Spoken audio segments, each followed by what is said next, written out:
This is the Heavy Hitter Club channel. What's up, everybody? Marco here from the Heavy Hitter Club, and I want to bring you an SEO for Beginners series. First of all, because I want to give back to the SEO community that has given me so much in the 20 plus years that I've been working successfully online. And two, I want beginners to start off on the right foot and in the right direction. We've been fortunate enough, I guess, or good enough, however you want to put it, in that we have been ahead of the curve for a very, very long time. For example, people are right now discussing branding and entities because of the latest Google Core Web update, which was very broad and it hit a lot of people. However, we've been discussing branding and entities since 2015. I wrote what's called the RYS Black Book, or what I call the RYS Black Book, in 2016, discussing entities and Google's move towards entities and branding and how that was all going to fit together. People who follow our methods get results. So that's why I say we provide actionable training and information. It's no fluff, just the good stuff. Repeatable information or things that you can take and repeat and get results. So that's our training. That's what we offer. In the video that I'm sharing with you today, which is one of our charity webinars that we had about 4 years ago, we have Dixon Jones from InLinks.net, great software. And before that, Majestic. He's one of the, I think, one of the founders of Majestic, if I remember correctly. But anyway, 3 or 4 years ago, we had him on discussing Google's move towards entity-based search and how Google was categorizing the web. As an SEO, as a beginner, you have to know how to relate your brand, or client's brand, to the niche, to the entities in the niche, and to the entities and keywords and supporting keywords and supporting entities in the niche, and how it all fits together. It isn't just one thing that's going to get you massive results. You can get results with just content. You can get results with tips and tricks and hacks and all of these other things, but it's when you bring it all together, when you apply this holistic type of SEO where everything fits, where you create a solid foundation, then the results that you see are off the charts compared to if you're just applying one method, what I call the one-trick pony, which may or may not last. I'm not talking about anybody else's SEO. Each of the experts in SEO or the people who show the right way have their own brand of SEO and their own way. And I'm not saying that it doesn't work. What I'm saying is we have many case studies and just so much experience in this SEO world, in this online marketing world. We know what works and especially why. As an SEO, as a beginner, you need to know why. And this is established, and this is done through understanding how Google is approaching the categorization of the way. Excuse me, the categorization of the web. So, without further ado, let's go to Dixon Jones and entities.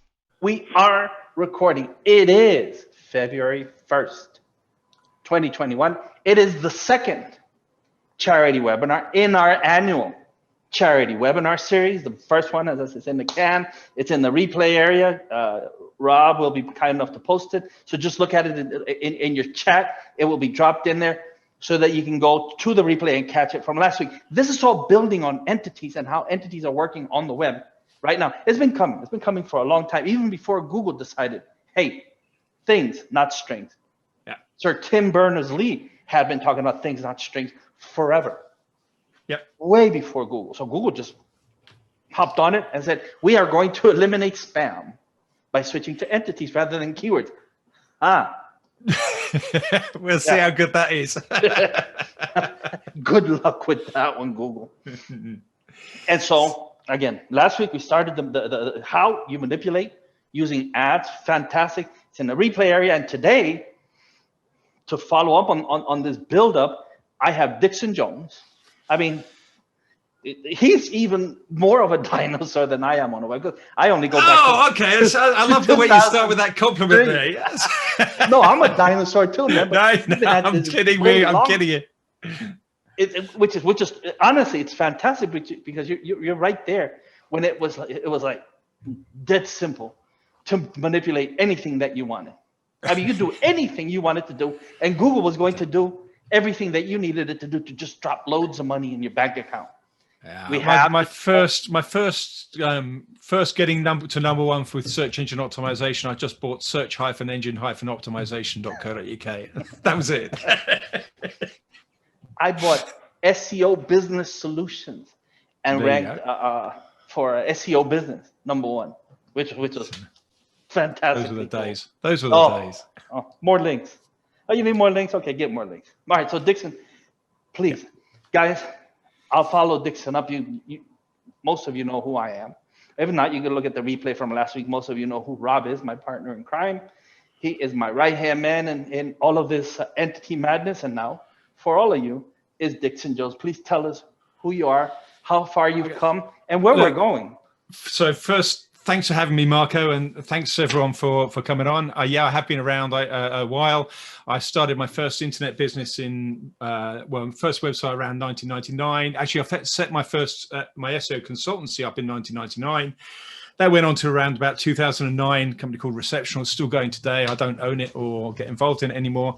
Around about 2008, 9 or so, I got involved in majestic.com, which most of you will have heard of. At the time, it was Alex in his bedroom, and I saw what he got and helped to build that out, and hopefully I got the message out there.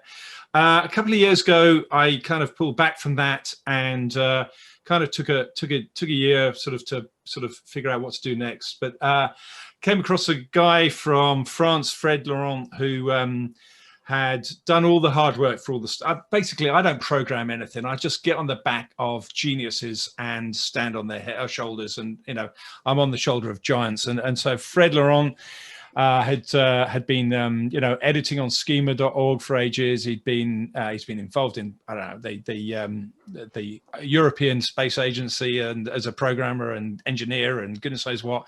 He really knows his stuff. And he kind of got all the pieces together for an entity-based SEO tool, and it just needed some tailoring around the edges. So with a little bit of investment, which I was able to help with, and me kind of being the front person to his genius, which is kind of the way I kind of work really. My trick in life is to always go into business with somebody who's an engineer, a programmer that owns more of the company than you do. That means that your programmer won't leave, and that's the tip of the day, actually, frankly. So it's been a great ride, and InLinks.net is my new thing, and it's going quite well so far. So yeah, that's me. Why don't you tell us a little bit about your time at Majestic before we go on to the link InLinks? Sure. So Majestic, when I was really literally, I was running my agency, and I kind of this new tool popped into one of the, I don't know, it wasn't forums, it was probably a MySpace room, or I don't know what it was at the time, 2009. But we were all chasing backlinks at the time, and the only tool in town was Yahoo Site Explorer, because they sat there and built this thing to basically undermine Google. And then this other thing came out called Majestic, or Majestic 12, and I tried it, and I spent £10 or $10, I can't remember, $10, and pressed some buttons to get some links, and no data came back. And you know how you get when you get angry on the internet. So I just fired off an email to support at this company somewhere that I'd never heard of. And then I found that the person that had written it all not only came back, he said, sorry about that, I fixed it, and here's some more credits, and here's your data. And then I realized that he wasn't using the Yahoo API like everybody else, or Yahoo Site Explorer it wasn't even an API, it was scraping, wasn't it? And he'd actually crawled the web to get this data. And I thought, you know what, I know everybody in the world that needs this product. So we kind of got together. And it was great. We won all sorts of awards. The exciting ones, not in the search industry. We got Deloitte Fast 50 award, and then we got 2 Queen's Awards, which doesn't mean much to you guys out there, but I got to go to Buckingham Palace twice. So that's for an Englishman that, you know, that's a royalist, you know, that's a pretty cool accolade. So that was great time. Great time. Fantastic, Dixon. Thanks. Now, the idea for InLinks, I mean, and entities, and I can see why you started chasing entities, but I mean, tell everybody here. Yeah, so why? I started talking about entities at pubcons and things like that. You know, as soon as Google bought MetaWeb, the writing was on the wall. So they bought, that's the people that were behind Freebase, as you'll know, and some of your guests will know, some of your audience will know. So Freebase, being a kind of a database of ideas, was kind of the idea behind it. And the amount they paid for it wasn't entirely clear, but it was lots. It was lots of money, and this Freebase thing hadn't even sold anything yet. So it was very clear that there was this move towards understanding entities.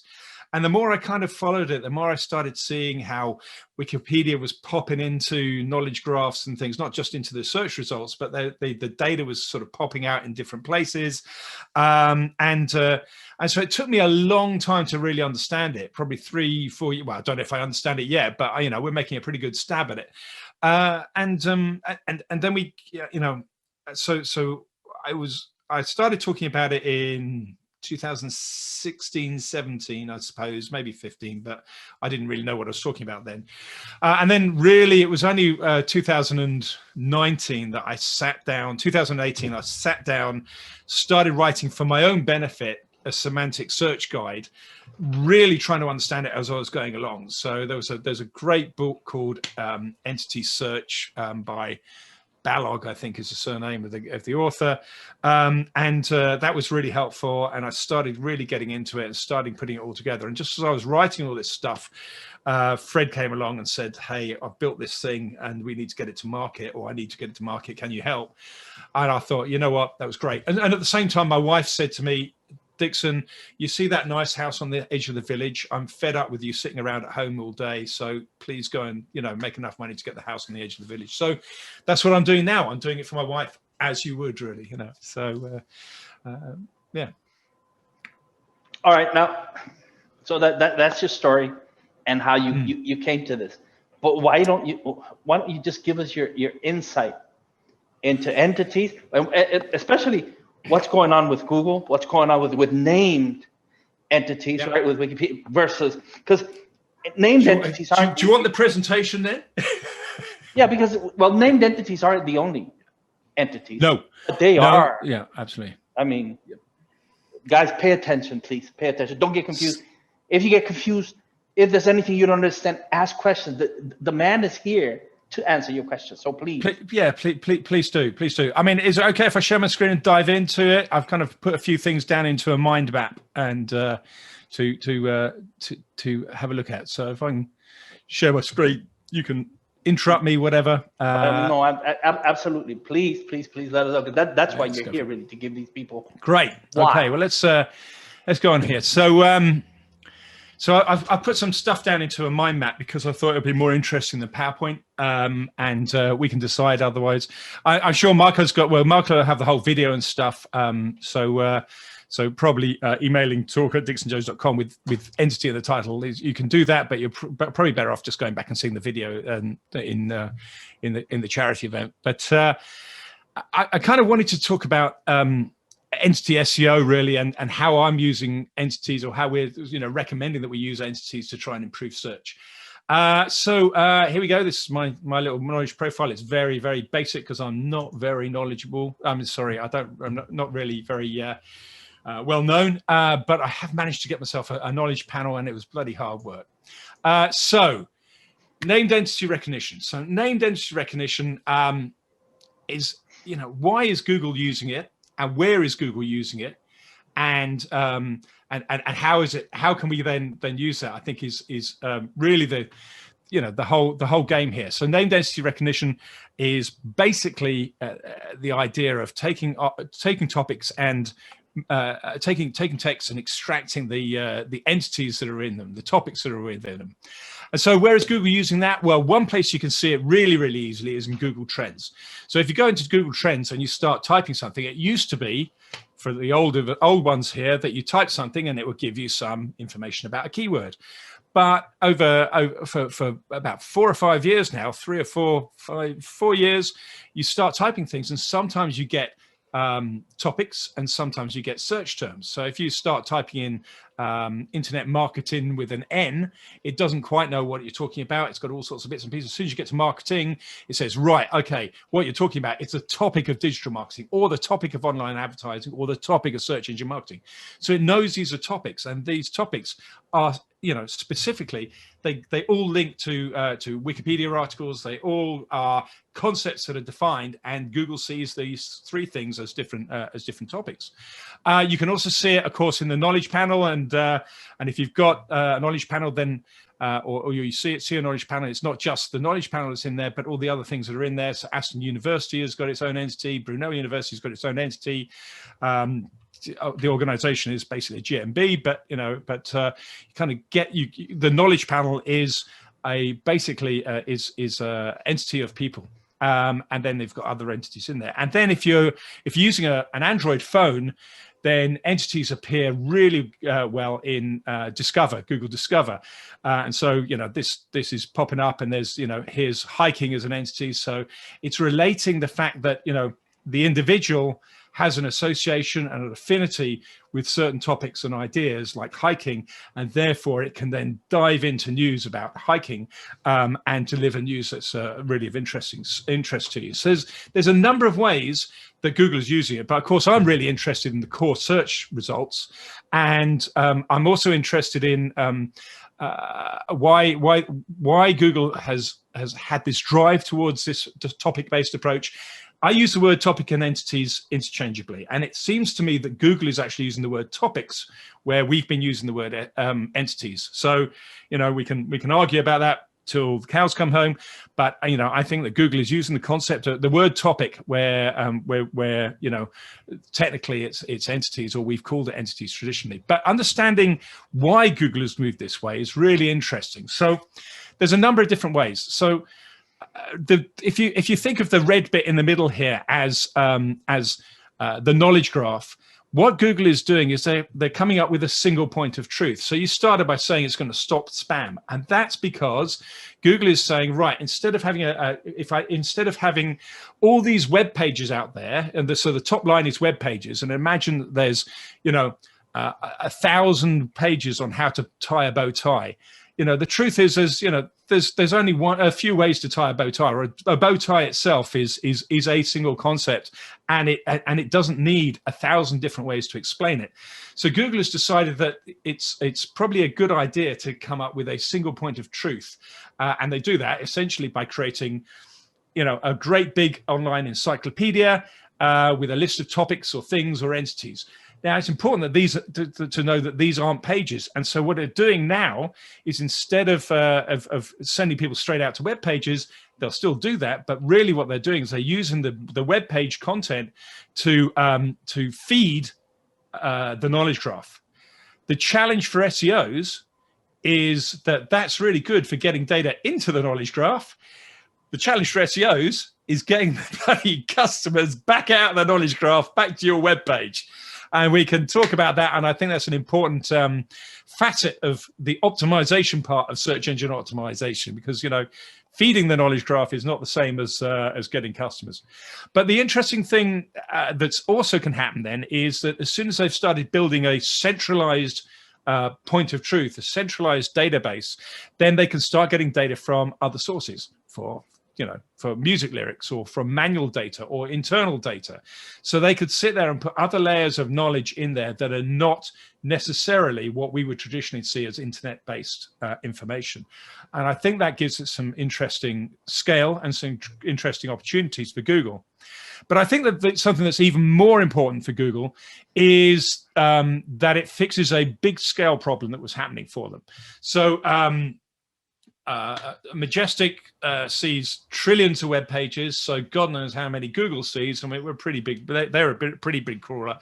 But the thing is that if you store everything by web page, then there's trillions and trillions of web pages.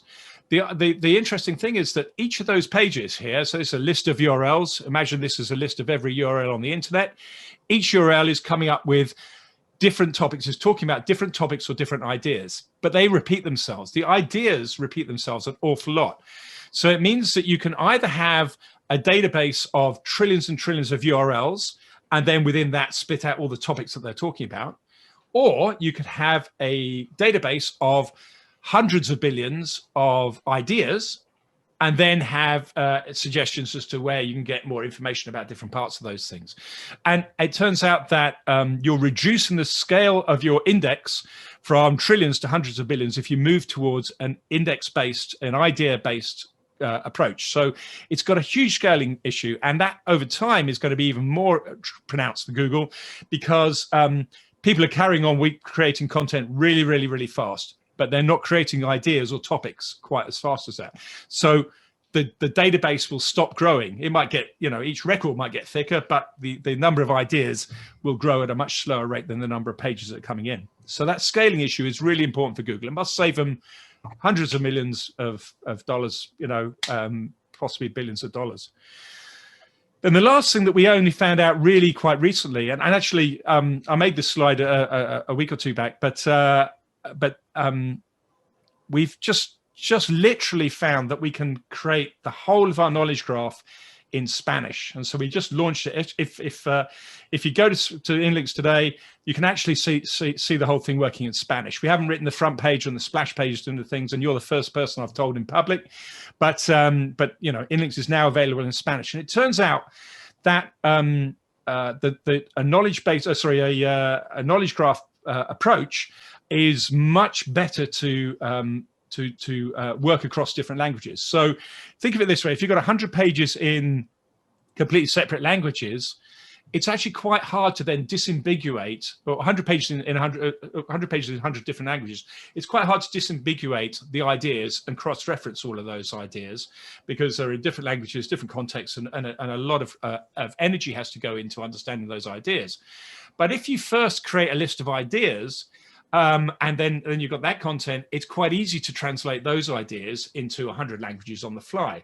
So it's also this entity approach is also good for scaling the world's information internationally and multilingually, which I think is quite interesting. It's not something I've seen other people talking about very much. So so you can see the other place I was going to say that you can see entities is in Google's. I can't even spell Google there. Look, sorry about that. That's how much I care about you, Marco. I didn't even realize that. Google has its own natural language processing algorithm that you can go to. There's a web version where you can put in a bunch of text. Most people aren't understanding the feedback, the stuff that's coming back from it, though. So so this is, if you use the web interface, this is what comes back if you put in a bunch of text. What a lot of people that have used this is coming back is that this is 10 different entities. But it's not 10 different entities. And you can actually see that, because best basketball shoes is not an entity. That's a variety of concepts. So there's shoes and there's basketballs, and basketball shoes are probably a thing in their own right. And anyway, you've got basketballs here again. In fact, you've got the word expert here in 3 different ways, and they're all different kinds of people. So this list is not a list of entities. In actual fact, you've got to dig to figure this out. There's only one entity being reported here, and that's the Nike, because it's got a Wikipedia article associated with it. So Google's NLP program is not giving back that many entities in its API, and which we find quite interesting. So we did some studies, and we've been tracking just how good or bad Google is at telling you what entities are in a body of text. And so we've been, if you have it, you don't have to log in or anything. On the homepage, there's resources to industry reports, which kind of been saying what percentage of entities on a page Google has been seeing. And so we've been running little tests every week, and we've been running Google's natural language processing algorithm over a corpus of content, and then our algorithm over a corpus of content. And we've been seeing that on average in the UK, sorry, in English anyway, they've only been picking up 16.2% of the entities that are on the page, or at least they've only been reporting it. And it turns out when we start diving in, it becomes really obvious that Google is really good at understanding people, organizations, locations, basically things that start with a capital letter. But they're really poor, relatively poor at understanding things like, hiking or, I mean, they're getting them, but they're not reporting those kind of entities so much. So concepts, they're not picking up very well, but brands and capital letter things are things that they pick up quite well. So we found that really interesting that Google was not reporting many of the entities, and it gives us a new metric, really, a new idea that we can start mapping out which entities Google is bringing back and which ones it isn't bringing back. So in this little chart here, this is I think this is my own personal website actually, and the text in green, the entities with green text are ones that Google has seen, and the ones in black are ones that we picked up and Google hasn't seen, and then the percentage there is the percentage of times that it's reporting it. But it means that this little research up here of looking at comparing all the entities that Google sees against ones that actually exist becomes not just a theory, but a very, very practical idea. Because if we can help people to communicate the entities, the underlying entities or the main entities in a text to Google in a way that Google then understands, then Google is going to do a better job of understanding the content and the meaning of the content. So this idea of search engine understanding it becomes really, really important, I think, or could be. We've got it in beta at the moment, but I think it's a good idea. You can sit there and say, right, Google looks over this content and sees 4 entities, and another NLP program that's very aggressive at finding entities is finding 40. It means there's only a search engine understanding of 10% in there. So for SEOs, we can then say, right, okay, how can we improve this? What can we do to help the machine better understand the main concepts of the content? So does that make sense so far, Marco? It's absolutely making sense. But if anyone has questions, they can just mouse over the Q&A icon, click on it, ask their questions. Please do. Please do. Questions, please. Don't stay there and wonder what the hell is he talking about if you don't know. Ask. No, just ask. Just ask. So that part of it was trying to sit there and say why entities and why we're going there and why how we're thinking that way. So now I want to sort of kind of wrap up this bit of it with tips that we've come up with to use entity SEO, and I'm using entity SEO as my new 3-letter abbreviation, my new TLA, even though it's not a TLA, but you get the idea. You know, this is my new thing. How to use entity SEO to get better search engine understanding, I think is a really good long-term way of improving your SEO. So the first thing that we've noticed, and Fred noticed this, he just did a big long article on entities. And we were going through and doing all sorts of bits and pieces. And so we were going back to Google's NLP system. And we found that if I put in the phrase, when I bake bread, I need dough, I can either come back with 0 entities, or I can come back with 2 entities, or I can come back with 0 entities. And I can do it just by changing the capital letters of B and D in bread and dough. So really weirdly, if I put in I bake bread, I need the dough, then it comes back with no Wikipedia articles. If I put a capital B, it comes out with says, oh, okay, I understand that bread is an article now. I'll come back with D, capital D.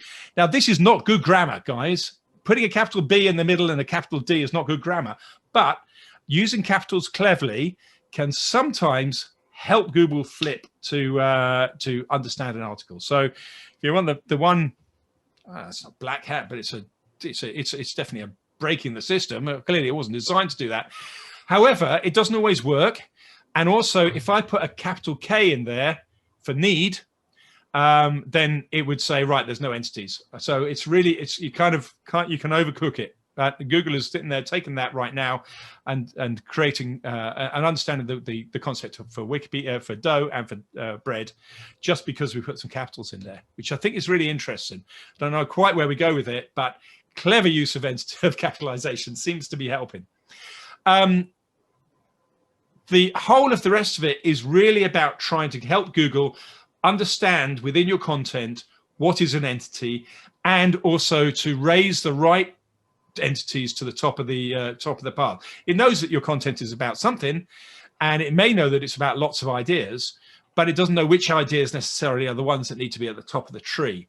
So the first thing you can do is disambiguate your entities in your content. There's an algorithm called the Flesch-Kincaid algorithm, which tries to say, how easy it is for you to read, for a machine to well, actually it was done to say what age school leaver can read your text.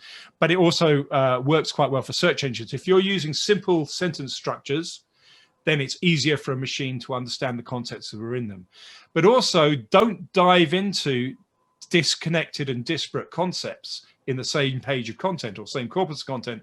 So don't talk about horseshoes and luckiness on a page that's supposed to be about barns and horses, because you may confuse, because entities can have the same label in different contexts, and that happens a lot. So if you start to make sure that when you've got an entity coming in there and you think it's important for Google to understand it, it's then also probably important for the human to understand it. So tell the people what the hell it is, basically. PageRank. This is an algorithm by Larry Page, whatever. So the second thing is add context, so Google understands the topic in the sentence. One of the worst things in the world is it's hard to optimize e-commerce sites because the items that are in the sales carts are generally not described properly. And I think anybody that's been involved in e-commerce understands that putting more and more text on the page helps Google to understand the damn thing, but it may reduce your conversion rate. Well, I'm not here to talk about the conversion rate right now, but I am here to say that until Google can understand it, until you put context around a word, Google won't understand it. And that's why Markov chains and random text suddenly failed, because that's one of the many reasons. But if it doesn't have context, then Google won't understand the underlying entities and won't be able to file those properly. Third thing is a page about one topic. Actually, it's fourth thing because I had something up there. Is easier for a machine to understand and use than many topics. So we've been starting to see that. Of course, if you've got a page that is about auto parts and service and Marshall tires, then fine. Maybe you need to have it all about those if that's the only time you want them to come together. But you're probably better off to write a page about Marshall tires and then to write a page about servicing, car servicing, and write a page about whatever different entities, and make those your cornerstone bits of content. And then within the content, the last thing then is link internally the mentions of important topics so that you reinforce the main topic. So best, gold standard, I think now is, right, one topic. So you used to have one keyword, one page. That's how we got to at some point 10 years ago, didn't we, Marco? Where you sit there and say, right, I need one for for web page, another one for web pages, and another one for websites and URL sites and stuff like that. And they're all the same thing. They're all the same topic now. So Google understands they're all the same topic. You write 10 pages about them, and Google's just going to say, well, you've just split your link equity and your juice, whatever kind of juice you're going to call it, between 10 different pages for the same idea. So what we're trying to do now is build one page about one idea for your cornerstone content, and then by all means write lots and lots of other ideas that blends them, but link those ideas back to the cornerstone content within the content, and that seems to be doing a really good job of reducing cannibalization within concepts and ideas, and helping each page to become king for the topic that it's supposed to be designed for. So the last thing then is schema. This is the schema that we use, and schema that we think is working pretty well. So this isn't going to give you feature snippets, guys. This schema doesn't give you any feature snippets at the moment, but it does help Google understand the core of your text. So basically, it's taking a web page and it's inserting some schema and saying, right, this page is about a thing which we call a woman, and it's the same as this Wikipedia page for woman. There's a thing about I'm going to take something down here that I understand. A thing about bracelets, and it's this page on Wikipedia for bracelets. It also mentions diamonds and diamante and models and things, but these are subservient to the main key ideas at the top here. So this kind of about and mention schema, I think, is really, really good. And tying it back to Wikipedia is great, because we know that Google started their knowledge graph using Wikipedia as a training set. And honestly, if something hasn't got to the level of having a Wikipedia page, it probably isn't an entity. There's people who would argue, and you can go for a Wikidata article, or you could sit there and say, right, Google My Business is an entity, or anybody is an entity if they've got a knowledge panel, and all of those are true. But we're saying, okay, well, we know that Wikipedia is an article on Wikipedia is almost pretty much the definition of an entity. And the great thing about Wikipedia is it's multilingual as well. So we can then start doing some funny things around that. So schema is going to help Google get from that place of 10% search engine understanding to 30% search engine understanding, where you should be in a good place. And that's kind of the things I wanted to say.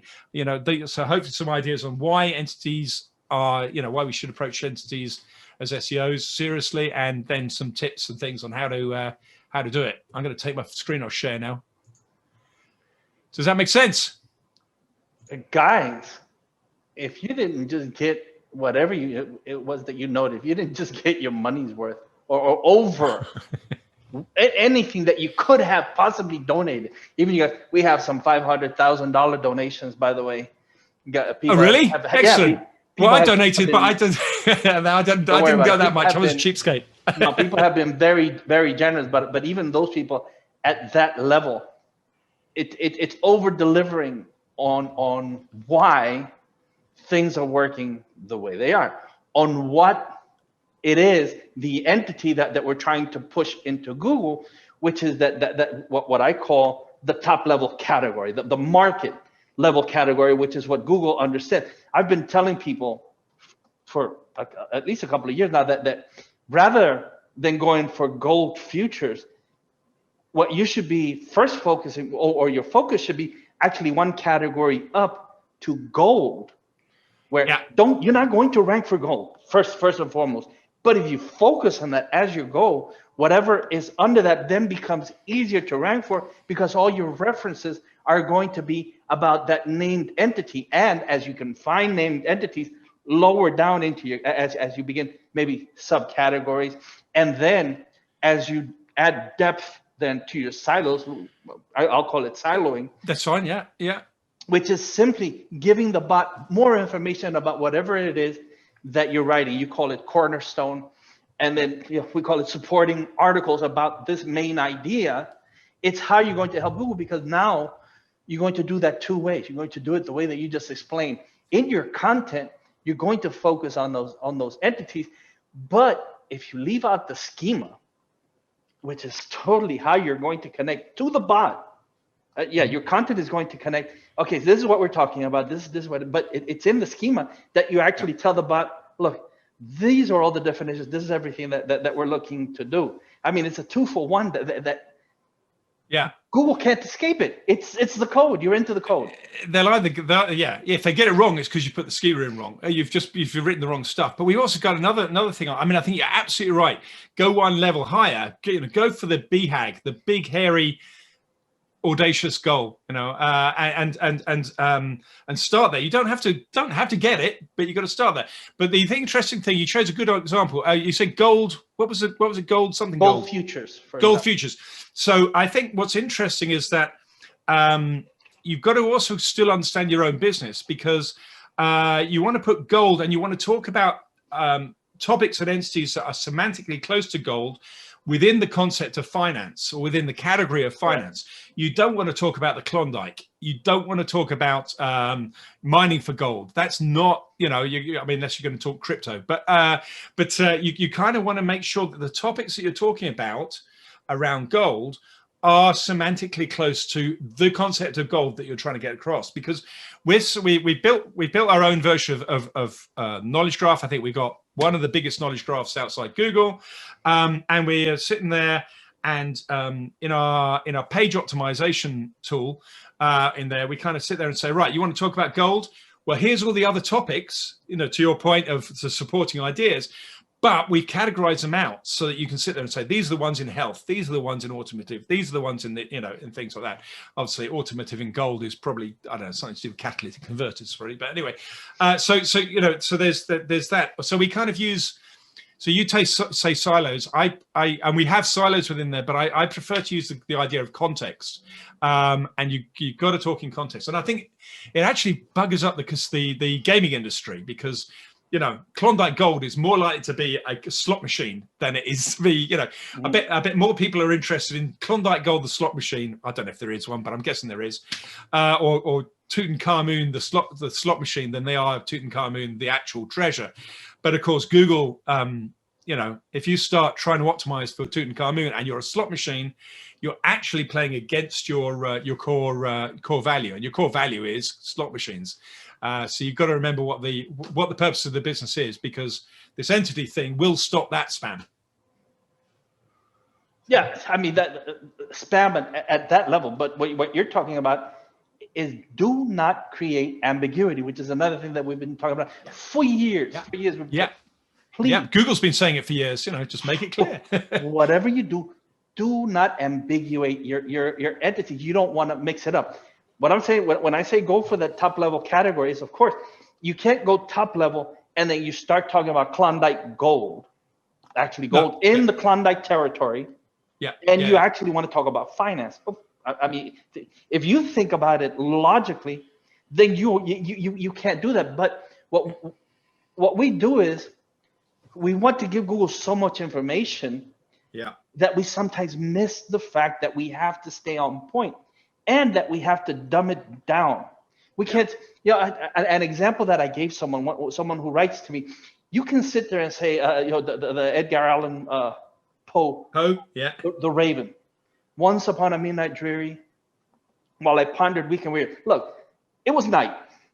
It was raining. I was tired. I was reading. You have to break that down, because Google is not going to understand that poem the way that it is. And that's true. That's very, very true. And it's something that frustrates me massively about this, is that philosophically now, is that I think by doing this optimization that I'm preaching and you're preaching, we're preaching. Absolutely. We're sadly, by feeding the beast, we're sadly making the world's population a little dumber. And we're doing it in two ways. Firstly, we're writing sentences that don't allow us to spark all of our imagination in the same sort of way. But also, with Google trying to come up with a single point of truth, it's prone to error and it's prone to bias. And if we take Wikipedia as an example, Wikipedia editors are invariably white men, you know, from Western countries, you know, so they're not, you know, Ethiopians talking about the peer that, you know, so you're much more likely to get Brighton peer as an entity than the major peer that feeds all of everybody in Addis Ababa, just because there's somebody talking about Brighton peer, and so that bias is coming in there, and then within that single point of truth, life is not so black and white. So I don't like that we're moving down the world of entities for machine learning, but I think that the Googles of this world are very aware of that bias that's in the system, and they're trying to come up with systems that will do it. Obviously, society is coming up with fact checking and stuff like that. But I'm just reading *Sapiens* right now, which, if you haven't read the book, guys, got to go and read *Sapiens*. And it's this idea of, well, what's real anyway? Well, money isn't, for a start. That's made up. That's just a story. Corporations, they don't exist. Where do you find a corporation? It's just ideas and stories. So all of the things that you think are facts are things that we made up sometimes just a few hundred years ago. 2,000 years ago, no idea of the limited corporation didn't exist. 20,000 years ago, concept of money just didn't exist. So we've made these ideas up, and now we treat them as fact. And it's because everybody treats them as fact that they're true. And I think that this is interesting now that we're going into machine learning. Machine's much, much simpler. It can't understand the depth of facts, and it's trying to bring the world into one form of truth. God, I'm getting philosophical for you, Marco. I'm sorry. But it's going to cause some problems to society. It's going to cause problems to society. But, my job is to optimize web pages. And this is how we're doing it for machines right now. And it's working. Well, people need to understand it from an intellectual standpoint, as well as from a real world view, where you have to go and apply the information. And when you're applying the information, the average person that you're talking to on the web is not a college graduate, not likely to be, and their reading level is not going to be such that you're going to require a literature degree or whatever to speak to them. So you speak, and actually, most of the world is reading in a second language anyway. So absolutely. Credit to everybody else that speaks other languages. God, I've never got around to that. So my Spanish is pretty poor. But so I think this is interesting stuff. It's not all gold, but from an SEO standpoint, understanding this really gives us some great tools, because before we were all optimizing around keywords, and if we can first understand the underlying entities and topics and how they relate to each other, which we now can, we're building tools that are going to take us into for another 10 years as SEOs, and that's exciting. That's why I kind of jumped when I saw what Fred had started building, and I had the time, and I had a bit of funding. I thought, you know what, that's great. And then he said, "Can you be CEO?" And I thought, "Oh, all right." And so just so people know, because you're being modest, the tool is fantastic. The tool is awesome. Thank you to somebody on there, Rena. Rena, thank you very much for saying that. I've been using InLinks, and awesome program. Actually, I gave you a link earlier on. If anybody uses that link, then I'll give them a one-on-one demo if they ask for it, and after they've come in, and I give you 30 minutes to run through one-on-one. We'll make sure that you get a message in the chat system if you use Marco's link or Rob's link or wherever it is. So Rob, if you can drop the link, but I just want people to know we use this tool on a daily basis. I think I've extended even the credits that I have in your, because we use it in conjunction with another tool that I don't want to mention here. Oh, no, you can mention the other tools. It's fine. Surfer. Yeah. Because we use it in conjunction with Surfer to get the writing ideas and really tune the content for the bot. We get it. We get those entities, guys, razor sharp, so that there's no doubt what it is that we're talking about. We don't want any doubt. So not only do we do that, we then get the schema from you. And Rob is the schema. You got to see some of the schema this guy does. Is the schema master. So he takes that and he expands on it. So now we're creating not only content and entity relationships, we're creating organizational relationships, web page, video, images, and we're doing it all in such a way that we continue to feed Google the information that it's actually looking for. It's about that main entity, and whatever it is that you're doing and how it relates to that main, as what you called it, a named entity, and we're calling sub entities that all relate to this one concept. The bot only has, and we've told you this before, zeros and ones. Yeah. At the end of this, it's a server that's translating computer code and relating that computer code into whatever it has in its database. Into a number. Think about this, guys. And what you're trying to do is speak in such a way so that the bot can properly translate the idea that you're trying to give it into those zeros and ones so that you can fit as perfectly as possible. So if you can't relate it to the machine ID number that is the entity, then you kind of lost it, you know. And I saw a tool today. I've seen it before. I only paid attention to it today. Topical relevance, and what they're trying to do is adding on to the Wikipedia schema. They're trying to add the Wikidata's machine ID into the schema as well. We're sitting there thinking, is that a good idea or is that a bad idea? We kind of figured that Google is once they see the Wikipedia URL, they can't get it wrong. You know, that's our thinking. We're seeing all the Google ID. They're putting Google queries for it, and we don't think that that's going to help. But we're interested. We're interested if people think it is, and we'll add it in our tool as well. You know, because it's not difficult to do. But I think we'll make it optional because it may be overkill on the schema. I'm not sure. Well, so Surfer SEO is a great tool. Right? So Mikhail from Poland has built a great tool. I think it's interesting.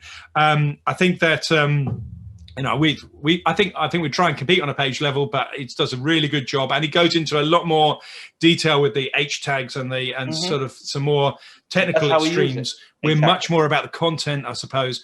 Where we do differ though is he's using NLP, Google's NLP, but he's using just Google's NLP. So I don't think he's got his own natural language processing algorithms. So that's where you come to the take from the text and then get back, focus on the topics again, and then we can. Yeah, you basically you can tweak those two things, can you? That's why we come to you, and we take what you give us, what InLinks gives us. That goes into Surfer, and it's how we mesh these that are creating.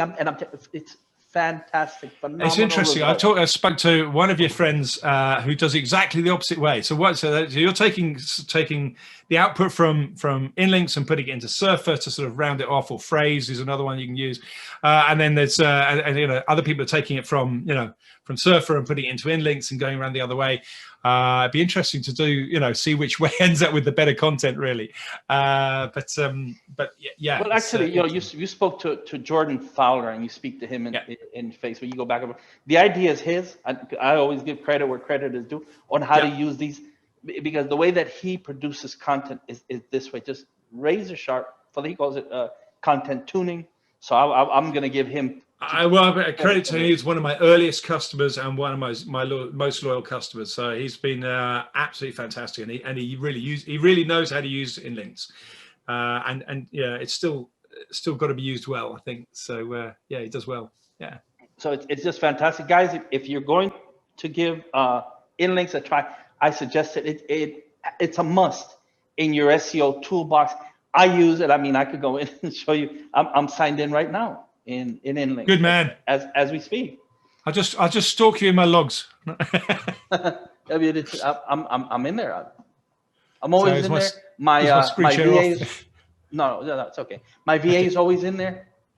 If I'm not, right. So just so you guys know, we have a writer that's trained in this process, but I suggest go take a look at the tool, talk to Dixon, talk about entities with Dixon if you're more interested in pursuing that part of it. It's a must. I can't say it enough. If you're not focusing on entities right now, like brute force SEO is still working, and it's working really well. Mm-hmm. How long brute force is going to work, like I can't say. Everything's working through links still. We can't avoid. Like we can't. I always tell people you cannot teleport from server to server. That's not happening. You need links, right? Yeah. End of the day, you need those. Yeah. And so as long as that's happening, brute force is alive and well. Link building and everything else that's involved with link building is alive and well. But this way, what I call entity-based, worryless SEO, because what you're focusing on is the bot and Google and what Google wants, so that in the future, as Google comes in with all these core algorithms, there's nothing to worry about. Yeah. Because what you're doing is you're simply giving Google what it wants, both at the content level and at the code level, at the schema level. So it's entity-based, worryless SEO for the win. You can also use topics to better analyze, find better questions as well. So if you're using tools that are question finding tools, finding them around topics is a lot more efficient than finding them around keywords, I think. So we got a bunch of questions in here actually. Q&A. Yeah. I see it's spotting up. So Rob, can you go through those so that we can start answering questions? Yep. Okay. First, so if the idea was digital media marketing topic, the ideas that would be on other pages would be like YouTube ads, Facebook ads, etc. Yeah, for me, yeah. I mean, I'd go and have I'd go and have a look in my topic. Well, I can show you actually. So can I share my screen again? Sure. Is that all right? Yeah. Let me show perfect. you. So this is another little tool that we've got, which is within the InLinks system. So let me just go to InLinks.net. So this bit is free for the marketing category. It's free anyway. So so I don't think I even need to log in here. But let me go to resources. This trend information. And for marketing, we've got we've got this all free. So we're tracking 1,000 topics here in the concept of marketing. And what we're showing you is the topics that are growing and falling each day. So it would appear that a lot of people are interested right now in Google Search Console. So we can click on Google Search Console. It shows us the interest in the entity of Google Search over time, over the last month or so. And it's gone from 30,000 people a day to 50,000 people a day. But we can then underneath this, you get a lot more data when you kind of in there, but you can start saying, right, okay, things that are semantically close are things like robots exclusion standard and webmasters and the concept of no follow and something called search engine results page and Google Analytics and a bunch of other things. So these are all related topics to the concept of Google Search Console. So you can then just dive around and then say, right, okay, you're going to, obviously, if you're going to write about robots exclusion standards, then you're going to start finding different kind of ideas and entities. So, so yes, to answer the questionnaire, the questioner, we can go a lot deeper than this. It's just covering just a few bases on the top. But the idea here is that we're taking those related ideas. So they may be YouTube, they may be Facebook,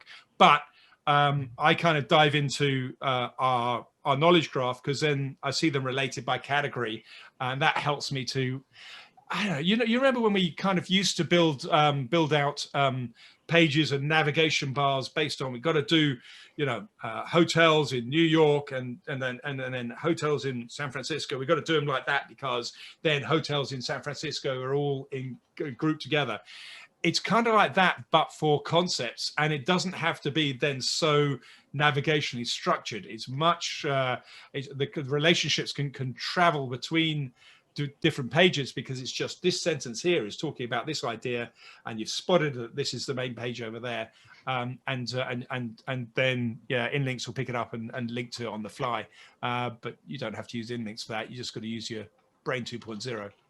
So yes, I think write about those different ideas, have one page on Facebook ads, one page on YouTube ads, and then you're talking one page on ads. And those three ideas then are semantically close to each other. So when you're talking about Facebook on your YouTube page, then you pull it all together. But Google understands now that you're talking about online advertising. And that's the key to this, right? Because, I mean, we go one market level up to online marketing, of which digital media marketing is part. So then you start defining when you're going higher up so that everything that you do is geared towards the online marketing, right? Which then, as I said before, it just makes it easier to rank for everything below it, especially since hardly anyone is going to be doing what you're doing. Yeah. Which is that 2-for-1, that schema and that content that's just fine-tuned for the entity that you're pursuing. So yeah. Who's next, Rob? Okay, so the next one was, so what's your answer to get back to the website from the knowledge graph? What? Okay, there. Yeah, earlier he was there. Good point. Okay, so this is where your business still has to take over, and it's not an easy thing to do. If you're a content writer, it's a right pain in the ass. but I think it is where you've got to realize that your business model has to have a way of stopping Google in its tracks. So an airline, okay, if they were allowed to fly, an airline still has to have a seat on that plane. So that route is generally, Google will not be able to fly you there yet anyway, you know, so they are going to have to sell it to somebody. So the airlines then have these routes all carved up between them, and their world is not so much about, you know, whether Expedia or whether you know, all these aggregators are selling the tickets. It's about fighting for the route, and then they're going to win whether Expedia wins, whether anybody else wins and stuff, because there is only so many routes. And you think that you can't compete in that kind of way? I think you can. You've got to become the knowledge expert in the thing that you're doing, and you've got to be seen to be the knowledge expert. So you were talking, Marco, about the last week about the idea of, you know, bringing entities in and being a brand. Our game, it's been a pretty cheap game, but there we go. InLinks, you know, is a concept that not many people were talking about, but it was a concept, and now I think we're ranking for InLinks. Hopefully, if you can't see us at the top for InLinks, fine. But it was a concept that we're trying to own, and trying to be the best at. So so we've gone narrow. We've only been around for, you know, 18 months. In fact, we've only been live for, you know, probably less than 12, and we're making a bit of headway. So to believe that you can't because you're small, I think is incorrect. You know, 2 people have done this, you know, we've done that. And it was the same at Majestic. A small group of people managed to crawl whole bloody web and create this link system. Okay, it's got competitors, it's got Moz, it's got Ahrefs, and they're worthy competitors out there. But, you know, back 12 years ago, you know, it was me and Rand sitting there. I remember sitting in Iceland, actually, and having a chat with Rand. And I knew that I was going to be starting a Majestic, and he'd just launched, you know, his Link Explorer tool, and it was really interesting times because you know, we knew that we were on the start of a cusp of something. But if you're in a more generic world, it doesn't mean to say you can't do it. There's only going to be one dentist in downtown something or other, you know, so that you can do it by location. So a location-based business clearly has some advantages for its own location. It should be easier, apart from Domino's doing its thing, you know, it should be easier for a local pizza place in downtown Palestine to be able to sell pizza to people in Palestine, Texas, than it is going to be for a generic pizza company on there. It should be, but they may still have to rely on the Uber Eats and things to get there. You can still be an expert, and I think that's one thing. The other things are feature snippets are still loads and loads away. So how-tos, make sure you've got more steps, more than 6 steps, because Google's only going to list about 5 steps, and then it's going to say now more, and it's got to send somebody back to the website to get more. Fight every time you see uncited data in Google's knowledge graph. If it doesn't say where the source of that knowledge graph is, complain to Gary, complain to Danny Sullivan, complain to John Muller, complain to the board of fact-checking evangelists, you know, because they should be citing the source of the material. And of course, at some point it becomes generic, you know, the number of degrees in a right-angled triangle, or the number of degrees in a triangle is 180. It's just a fact. It doesn't matter where to get it from. But very quickly, if they're not citing their information, their sources, when they're sitting there saying we should be citing their sources, let's not let them get away with that. They've got to cite some source, and then it's a case of they want to cite the authoritative sources, and that's where you get your love. You know, those are a couple of ideas anyway. Okay. The next one says, will using another language create ambiguity? How to focus content with another language so it builds entity?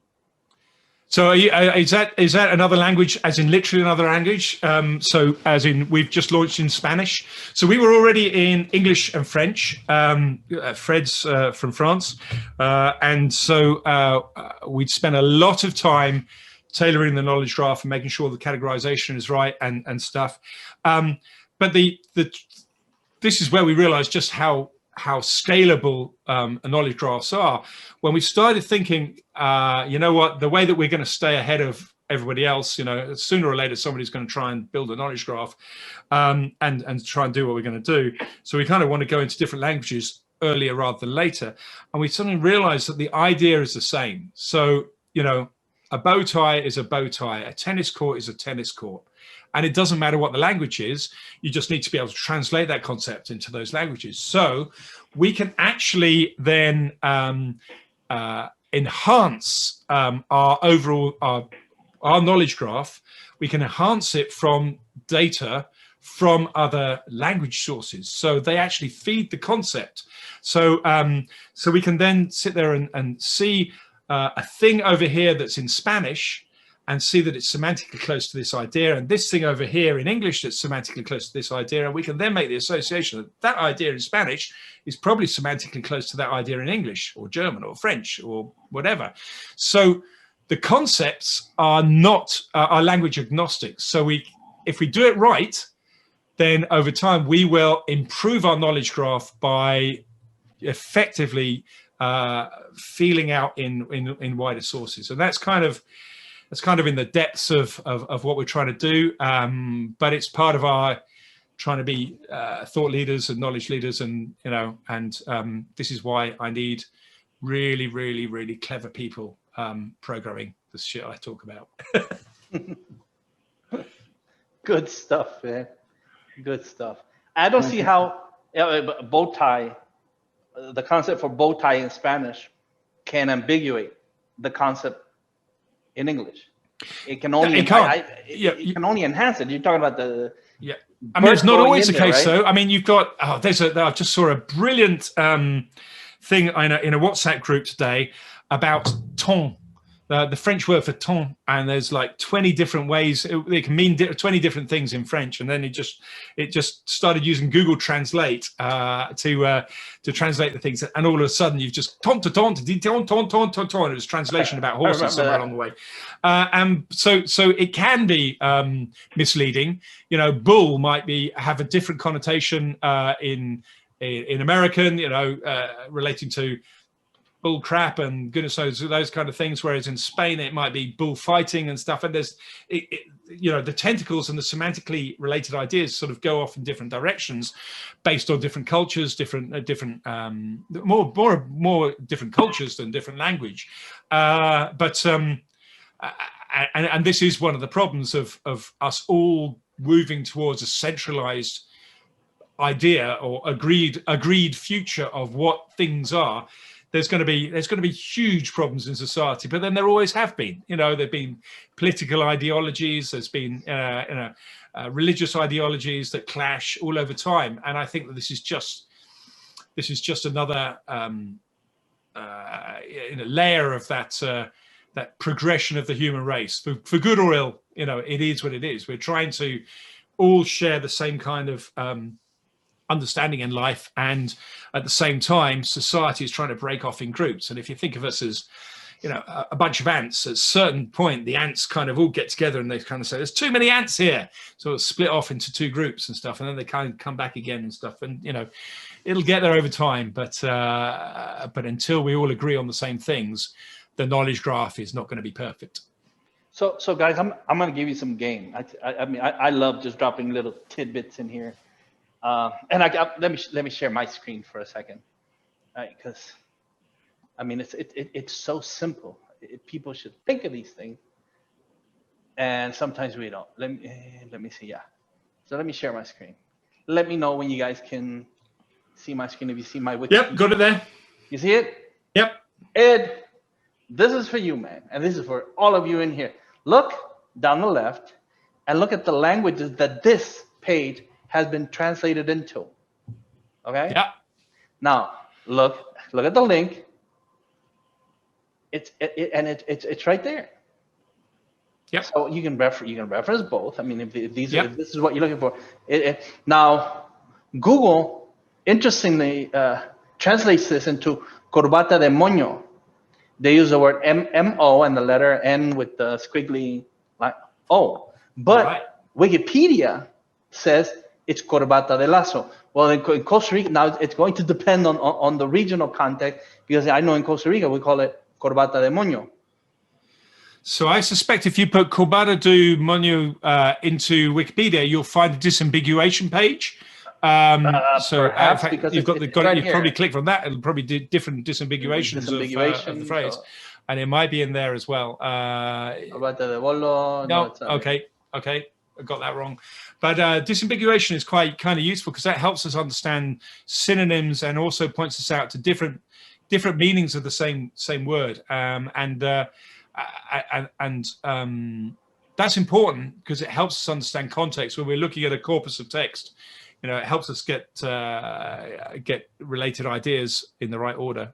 Now this is also I mean helpful, because depending on the country, see here it says in Argentina, Paraguay, and Uruguay they use this. Yeah. In Chile Okay. they use this. In Colombia, so you see the regionalisms that you or what you were just talking about. Yep. American English versus UK English versus Australian. Wikipedia's done the donkey work. They've managed to get all those people do millions of billions of pounds worth of dollars worth of work for them for free. That's great, isn't it? That's slave labor at its finest. And it's all interlinked for you, and it's all done, and regionalisms are there, and the links are there for you. Everything is there. Now the whole reason why I came to this, Ed, since you asked the question, was to show you the languages that this is actually translated into, that has a companion, that has a reference for the English page. They do such a fantastic job of interlinking this. It's one of the great things that they do. Yeah. And yes, like you said, is that they just got their robots to go in there and go and do this. And I read one of the guys that's like one of the most prolific editors in here doesn't collect a penny for doing it. He just does it, which is all that work, and you're doing like getting nothing for it. Okay, it's amazing. Thank you. It's incredible, really. Yeah, no, but I think that's a really good example there, and shows that ideas are language agnostic. All right, let's continue. Okay, next one says, how can we put this into practice for RYS Reloaded? Well, improve the content in your G site, right? Use InLinks to read. What's RYS Reloaded? RYS Academy. That's my all right. That's my training. Wreck Your Shit Academy. Okay. Sorry, I'm 6 hours behind, so I'm asleep every time Marco was awake. So I miss a lot of that. So we're great at naming. Yeah, we're great at naming things. Great. What's this do? Ranks your shit. What do we call it? Rank your shit. Rank your shit. Yeah. Okay. We're the master marketers.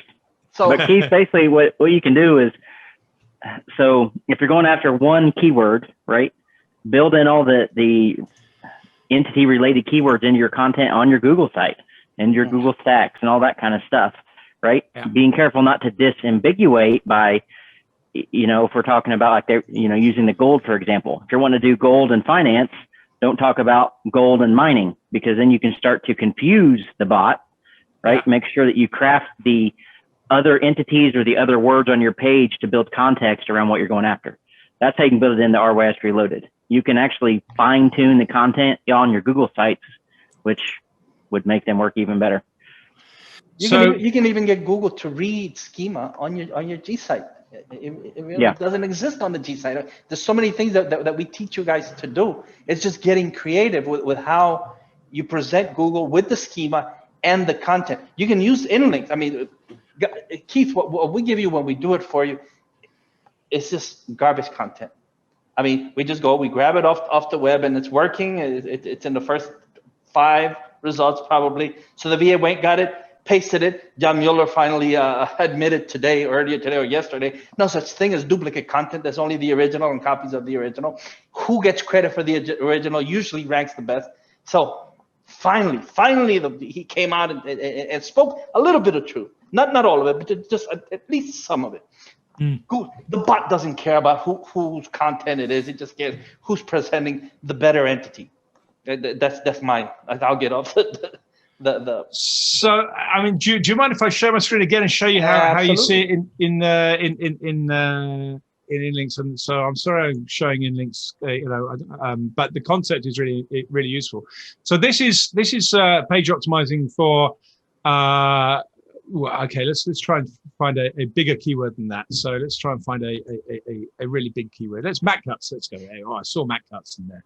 Let's try and rank for Mac cuts. Where was he? Hang on. Sorry, too many clicks. Going too far. Okay, so free SEO tools. Okay, so here's a page on free SEO tools. So, nice big phrase.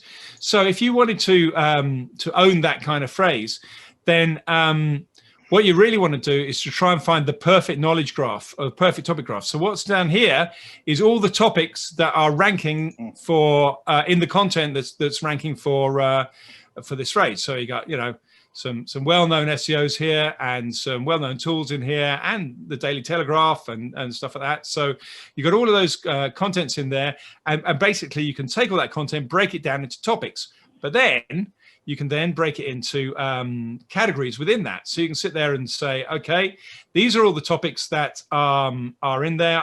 You can compare against your own topics. So within the concept of marketing and advertising, then you want to talk about search engine optimization and hyperlinks and Google Analytics and marketing and stuff like that. The stuff in green is stuff that Google's actually seeing, because this is actually comparing against our own content. So these ones on the inside ring are things that are my content in this case has been talking about, and these are the ones on the outside ring that they haven't been talking about. So within the concept of category of marketing and advertising, shit, I need to talk about keywords and web pages and web crawlers and URL redirection. What I don't need to do is go and talk about these things over here, not so important within the concept of the economy, even though it may still be relevant. I don't need to talk so much about evaluation and engineering and audits and contractual terms, because these are in a different context. So these are the ones I want over here, not these ones over here. But this creates your magic content writing picture. This is kind of like the $39 content audit tool really here, and that my job this week is supposed to be writing this out and saying, right, how to make a content audit tool for a content audit report for what your content should be, because that's doing the whole lot. And then you can dive into any one of these and just choose the old idea. So what do you want to talk about with Google? Well, okay, let's find out. So these are the concepts. There's synonyms here, but these are the different things you want to talk about if you want to talk about Google.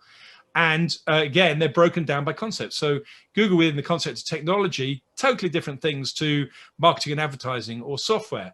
And then hopefully you've got all these questions and things which we can get out from there as well. So I'm gonna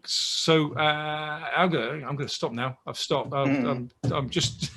But this idea of related topics is the idea, and you don't have to use this tool. You can sit there and go and have a look at the stuff that's already ranking for a headline phrase and underline, and you can read it and understand the underlying concepts. You won't be quite as efficient, but again, you might be a little bit more, deep. If you see what I mean, deeper than a computer, but maybe not as efficient as a computer. But then bringing that back in and saying, okay, you know what, Google, now I understand what Google thinks is semantically close to these ideas. Now I know how to win on Google, because if Google doesn't see these ideas in the content, then Google's going to say you're not the full package. Your content is not the full package. Any more questions then? Let's see. Yeah, there's one more. Are you saying, for example, that creating 100 web pages in different languages would support a single web page related to an entity in the Google database? No, I'm not. It might do, but that's not what I'm saying.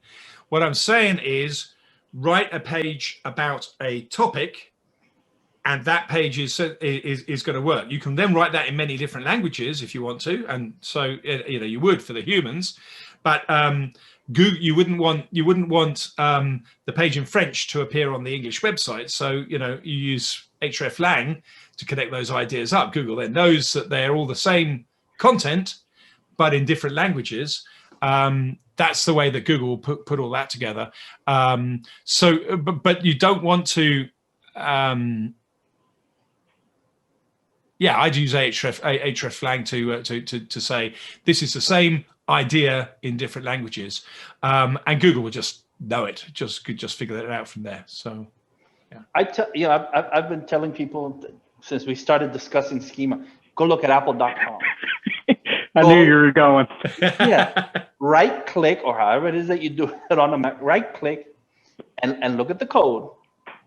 And look at how they did it. Look at how they created every part of their website. They used the Hreflang, and how they related everything on their website in language, and are actually using the same content over and over and over again, because every country basically has a variation of English, and that's what they feed them, unless it's specific, like Arabic and Cyrillic, anything in Cyrillic. And anything that has a different alphabet, of course, requires different language. But look at the content that that Apple is feeding the bot, and look at the schema that Apple is feeding. Of course, huge entity. It's already trusted and authoritative in its space. But what I tell people is we have to become master mimics.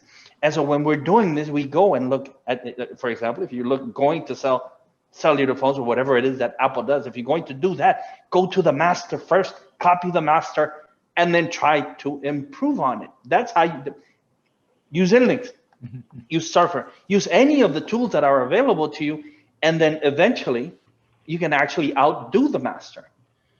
Once you've dumped the billions of dollars that Apple does into its advertising and everything that Apple has done. If you want to become the next Google, it's not guys, you know me. I love C.T. Fletcher. Don't let another motherfucker define your impossible. You decide what it is you're going to do. And if you want to become the next Google, then go get the money together, because you can't do it on a shoestring. I mean, you could, but think of the years and the money that is going to take to get there. Same thing with Amazon or any of these huge outfits that you're trying to go after. Why not look at verticals in these different spaces and focus on siphoning some money from those, so that you can get money coming in, and then you start investing in your company, you start hiring people, then you start expanding. But I mean, initially the concept is go after it. If you want to go after Apple, the brand, go after it. It's a huge investment, time, money, resources, and a whole lot of things to try to get there. I mean, look at the Chinese telephone maker Huawei, and everything that they've had to fight, even the U.S. government, the UK government, treating it, because it's probably spyware. But I mean, to try to keep that huge company down. But that's what it takes, guys. That's what you're up against. Or focus on the quick wins and the quick money, because it's there. The way that Dixon is telling you, that entity is right there for the taking if you define it well enough through the content and through the schema for you to succeed. There's no reason for you not to, other than, like many people do, you just don't take action. You just sit the fuck there and you don't do shit except consume more information, which is useless to everybody, the people giving you the information, and you, because you're not going to use it. So you just wasted your time. That's true. That's true. You got to have an endpoint for this stuff. You know, a way to make the money. Yeah. End game. All right. right. I get to go to bed at some point, Marco. Guys, any more questions? Okay, there's one that says, is there training videos on how to use InLinks tool for a specific niche?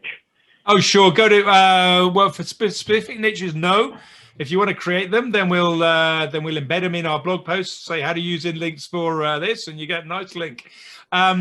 So no, but I will do demos, and YouTube. There's a YouTube channel which has a demo of InLinks, and really the approach is the same. Regardless of the vertical you're in. I will say that some verticals work better than others, and that's partly building the knowledge graph is a lot more complicated than we kind of that's taken so far. We're 7 or 8 years into this configuring this knowledge graph, our version of it. Admittedly, I didn't do the hard work, but we've kind of got it more developed in commercially more active areas. So if you're going to start talking about, ancient fossils and things, our ability to understand those things may be a little bit behind. If you're going to talk about car parts, for example, car brands, we're ahead on those. So what we are doing is, if we've got good customers or customers coming in that have got websites that are in new verticals, or the knowledge graph that we're returning and the recommendations we're returning are not ideal, well, that focuses our ability, our intentions, and we will kind of then focus on that area of market just to make it a little bit better. But the approach should be the same regardless of the industry sector. With a certain caveat of, as I said, don't try and rank a slot machine that's called Tutankhamun's gold for the phrase Tutankhamun and gold, because it's a slot machine. You should try and rank the slot machine. Keith, listen, I hardly ever recommend somebody else's shit. I just don't do that unless I know that it works. And InLinks, I know works. I use it on a daily basis. My VA uses it on a daily basis to produce content focusing on entities. It's entity-based worry-less SEO. It's what we've been focusing on for the past, I can't tell you how long. You're in RYS Academy. Read the Black Book, 5 years. I wrote that 5-6 years ago, talking about entities then, talking about the verification, the validation, and how you solidify the entity. We've been talking about this forever. I'm not going to lead you astray. Use the affiliate link, because everything that gets that I make through that affiliate link is going to go to the charity anyway. We don't make any money on this, guys. We make absolutely no money. And I want you to know that. So on this, I'm going to donate the money. You go sign up for InLinks, talk to Dixon. You get a half hour with him. He is kind enough to give you a half hour of his time so that you know how to use the tool correctly. Record the call. You can't lose. And also, you do the demo. It's really important for me. You do the demo. Yes. And I will give you your first month money back as well. So because it costs the conversion rate for people that have done the demo is 8 times more than people that have signed up and said, "Oh, I don't need the demo. I'll just press a button, buy." They don't get it. It only takes 30 minutes to get it when you actually get into it, and you kind of go, "All right, okay, that was worth doing." And 800% better conversion rate. Well, that's well worth me giving away $39 to get people in there. So the only way to get your free month is to hang on a second. Hang on. Sorry to interrupt. Yeah. But so you're saying they get the first month back, they'll be refunded, and they get 30 minutes with you on how to use it. How the fuck can you go wrong, man? And by doing it through your link, they're going to end up giving best part $40 to the charity as well. The kids win. The next 3 months if they carry on using it. Yeah. So the kids win, man. That's it. That's all I care about. And but I know you're not going the selling. I appreciate you selling for me. No, I'm not selling. I guarantee you, because I'm not going to push anything in here that I don't use with success. I have a lot of shit. I have a lot of garbage that I don't use, and I would never recommend. Your tool gets used. That software is used every single day. The VA is in there writing content every day and moving it. And if it's not through there, it's through another account that we have in conjunction. Jordan has his account. I have mine. I know Brian Catto, who is in on this call right now. I know he has his. So people in my mini mastermind. So we're talking Jordan Fowler, Brian Catto, Ed Gelb. I'm not sure if you have InLinks, but you better get that shit. I mean, people use it. We're using it to focus our content the way that it's supposed to be focused, the way that it's supposed to be written, the way that it's supposed to be done. And then I keep telling you that 2-for-1, that schema, work Rob's magic into that schema, and it just goes fucking crazy. You guys have all seen it. I've been showing you the Pet Patrol case study that we're doing. You guys see it. You guys see it working. So this is how we do it. It's not magic. It's hard work and it's software by great people like Dixon and his partner. Go get the fucking tool. You're very kind. I'll give you your money back if it doesn't work for you. Well, I was going to give them their money back just as doing on the demo anyway, so they can't lose really, No, I mean, they can't. month 2, it's your own game, After that, I'll There you take your go. money. So, okay. Okay. So Dixon, Seriously, honestly, I didn't expect Marco to do that for me. So thank you very much. I do appreciate the plug. That wasn't the point of the day. The point of the day for me was you've got to understand this entity stuff. This is where Google's going with it. If InLinks has got it wrong, it doesn't. We only got it a little bit wrong because this concept of understanding topics and Google's organizing the world in topics instead of in web pages is fundamental, I think. And I can see them scaling the world's information better.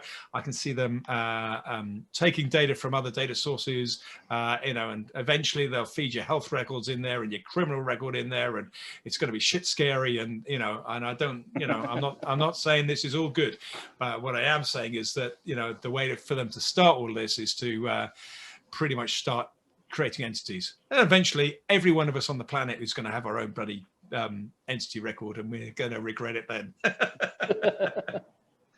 All right. So Dixon, if you want to jump off, I mean, you're welcome to jump off. We'll stay here a little while. I think I longer better. and answer questions. It's 11:30 at night here, and I had a bit of an early start, and I don't know if anybody knows, but I've broke my pelvis on the 6th of December, so I fell off a mountain bike. I've not been able to walk until about a week ago, so. I'm now up. I'm now managing to walk, a mile or two a day, but it's been a long, hard road. So I'm going to go and get some sleep because that's probably what the physio wants me to do. So thanks very much, guys. Thank you. Cheers. I really appreciate your time. Thanks, Dixon. Okay. Bye, Rob. Bye, Marco. Bye, everybody. Later, man. All right. We're going to stay here a little while longer because I did see another question from Gary. How would you use this in local terms? We're sharing a local case study in the Heavy Hitter Club. We're also sharing a national case study where we're using local methods to rank nationally, but that's simply because my idea, especially those of you who know me from RYS Academy, is that local is relative. There is no local other than how you formulate your local. How you see the local. How is it that you see it? This is how I picture it in my mind. It doesn't. So if I'm going neighborhood, or if I'm going city, county, state, country, set of however it is that I'm approaching it, my approach has always been basically the same. And I hammer the fuck out of it first and foremost, and try to get it to say I give. And if I can't, then you start the finesse game, which is still involves a lot of hammering it and hitting it over the head. But guys, it doesn't change. So I suggest any of you who are interested, go take a look at the Heavy Hitter Club, because that's where our technical SEO takes over. That's where we share the how on all these things. We're telling you why, right? We're giving you the why. The why then leaves it open for you to formulate on how you take all of these approaches. The how I did it is I train VAs. I'm much like Dixon said. I know Rob is the same way. I don't want to do this shit. I don't want to be in that InLinks software every day. I do because I track my VA and her progress, right? So I have to be in there. But then that's management. And I see what she's doing. And so she's been trained on how to do both curation, or to all the way to building that. Now I'm forgetting what Dixon called it, but that pillar content, whatever is required. Sometimes it's a little bit over 300 words, and it's not, 3,000. It's not fluff. She has to write well according to the way that she's being guided by the software, or else it's useless if you interject your own. Whatever she's doing has to focus on the entity and how it is being given to her, both in InLinks and in Surfer. And I should have gotten an affiliate link for Surfer. I didn't think of it. I suck at marketing. I'm the suckiest marketer that ever existed. I had to get my own affiliate link from Dixon earlier because I lost it. I just suck at marketing. I can rank the fuck out of anything, but I suck at marketing. At any rate, how I would use it in local terms, that's totally all the way. Oh, see, now see, Gary's remembering me saying this, that local is relative. See, man, my shit doesn't change. You guys want the next best, the latest, greatest, the brightest, shiniest. Sometimes it's the old school shit that stands the test of time, that's better for what you need. So with that, any other questions, guys? We'll stay a couple of. We just got another one from Christine. Yeah, I'll put the affiliate link in there, Christy, when I upload the replay. You can also tell Dixon that you signed up because of the charity webinar, and he'll give us credit for that. If you clicked on the heavy hitter / InLinks, that takes you through the charity link. So, or I mean, through the affiliate link. Use it. You guys want to use my my writer, my VA? I mean, we can, I guess, if she has time. But I can totally make her available. She knows what she's doing. I guess I should give people an email to write to see this is where I suck. And here you go, at semanticmastery.com. And Benavides at semanticmastery.com. Ask me about my VA, and we'll look at your project and the pricing.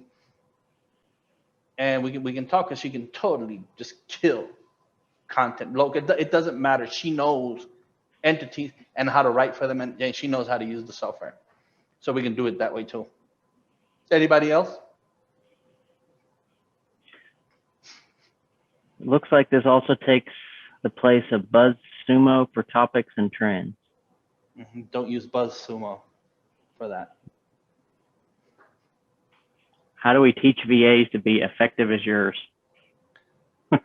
Hire slow, fire fast? I don't know. I'm a difficult taskmaster. You can't get by me on bullshit. And Rob knows this, that I do my own interviews. I interview the VA. I can hear bullshit a mile away, guys. I can lead them into telling me everything about themselves so that I already know this person is not a good hire, which doesn't mean that some of them don't go bad on me, because some have, then they get fired. But I mean, how can they be as effective? You need to be a manager. You need to be looking from the outside in. If you're involved in the day-to-day and doing any of this shit, then your VAs are never going to be as effective, because you're going to want to micromanage. I learned this the hard way. I learned from not having any VAs, trying to do everything myself, because I thought nobody else can think like me. Therefore, nobody else can do the do I do, which is true in part. Nobody else can think like you, and nobody else can do the do you do. But somebody at 70, 80% of you is more than adequate or very good. And that's the person you're looking for, because you're not looking for perfection. You're not perfect. What you're looking for is someone who can follow directions to the letter. We have, again, I suck at marketing, because I should be placing a Semantic Mastery link to our training. Look for it. And I don't even know the name of it, Outsourcer Kingpin. Or outsource. I suck. We suck at marketing, dude. Outsource. This is what I use, guys. There it is. I posted it in the chat. Outsource Kingpin. I use this. I use Outsource Kingpin to set up my hiring funnel. I'll tell you the website that I use, and I don't have an affiliate link for online. See, I suck. I should have affiliate links for all this. Online, no, it's not an online job. It's online jobs. Hey, but give me a 1 in the chat if you love it, right? If you're loving this, give me 1. Give me 1. If you're getting way more money than what you invested in, give me a 2. Oh, fuck you. Online jobs.ph. Online jobs.ph. Online job or online jobs. That's Jack just gave me a whole bunch of tools. There you go, Marco. There you go. That's two. Online job or online jobs that PH. I use Outsource Kingpin. Outsource King. Thank you, Michael. He posted the link for me. Thank you, man. So look, that's what I use, and I set up the hiring funnel in such a way, just like it's taught in Outsource Kingpin, so that they have to follow directions. So here it is. When I go in there, I never say that I need SEOs. I don't need an SEO. I don't need a person who thinks they know SEO. They don't know shit. I don't need a marketer. I need someone fresh, new, who can think and follow directions. Think up to a point. I don't want them thinking too much. You think too much, it's not good for me, because you're gonna sit there thinking rather than doing. I use Outsource Kingpin again. Set up the hiring funnel. Only the people who successfully go through the steps you set in that hiring funnel get an interview. If at any step of the way they make a mistake, they're likely to make mistakes when doing the job. Fuck them. You don't want them. As you know, someone who doesn't have experience is fine. You'll train. What are you gonna do? You're gonna put them through videos. That's why you need someone who can follow directions, who can watch videos and do whatever the video is telling them to do. If they start thinking whether the information that they're getting in the video is right, you don't need that shit. They're not gonna be efficient. You need to build efficiency into this. You give them the training, then they come and they do everything, and you stay on their ass to see whether they're doing what they're supposed to be doing. Now you're the manager, or you hire a manager. We have a manager now in MGYB who stays on the VA's butts all the time to make sure that they're doing what they're supposed to be doing, which frees Rob and me to do other things rather than sit there looking at what the VAs are doing and tracking it and seeing whether they're doing it correctly and everything else that it involves. And so that's how you hire VAs who will give you a full day's work for an honest day's pay. Pay them well, pay them on time, treat them well, make sure that you praise them and let them know that if they're doing a great job, and if they're not doing a great job, then you go the other way. You put them on that carpet and you dress them down and you go, why are you doing this shit the way that you're doing it when I taught you how to do it correctly? Let's get the shit right, or else you're fired. One time, second time, out. Because then if not, it becomes a pattern of I can do whatever I want, or I can do this however I want, and that's not going to work. So I hope that works for you.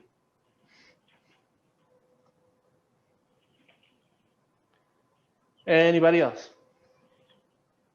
Are you outsourcing for the initial entity build? Yes, mgyb.co. That's our store. Full disclosure, you guys know, full transparency.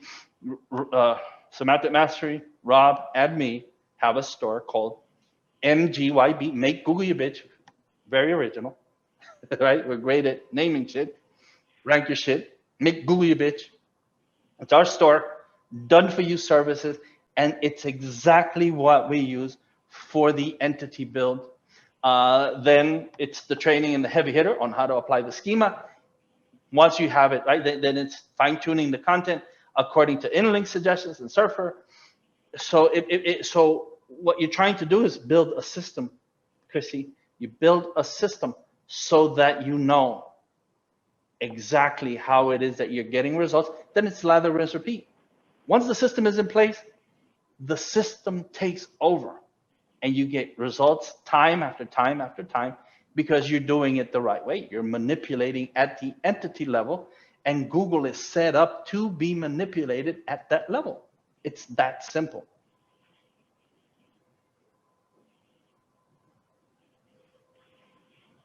Okay, I didn't see that option. I meant the actual website. Okay. What do you mean? Do you understand what you mean? Not really. What website are you looking for, Chrissy? Where you order the Power Shield or stuff like that? MGYB. Oh, she means actually building your website, so the WordPress site. No, we don't. She's saying, do you outsource that, or have someone that does it that you work I with? have someone who does. Listen, I was just talking to Rob about this today. I have a personal assistant. This is apart from the staff that we have at MGYB, the let's say co-owned MGYB.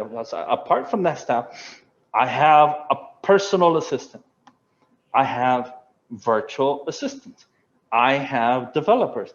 I pay the computer department at the local university. I pay them, some of the grad students and the professors there, for all the math work that they do for me. So I either have people on payroll, or I have people, for example, if I need a website built, who can build the website according to my specifications, which, I mean, it could be just a 5-page website, basic, to something that requires, I don't know, plugins, right? For us to code the plugin, to code everything from the ground up, which we've done, right? But now we're talking where it could run over $100,000, depending on what kind of goodies the client is looking for. So I mean, yeah, you have to get to the point where, if your focus is, I want to sell, then you should be selling.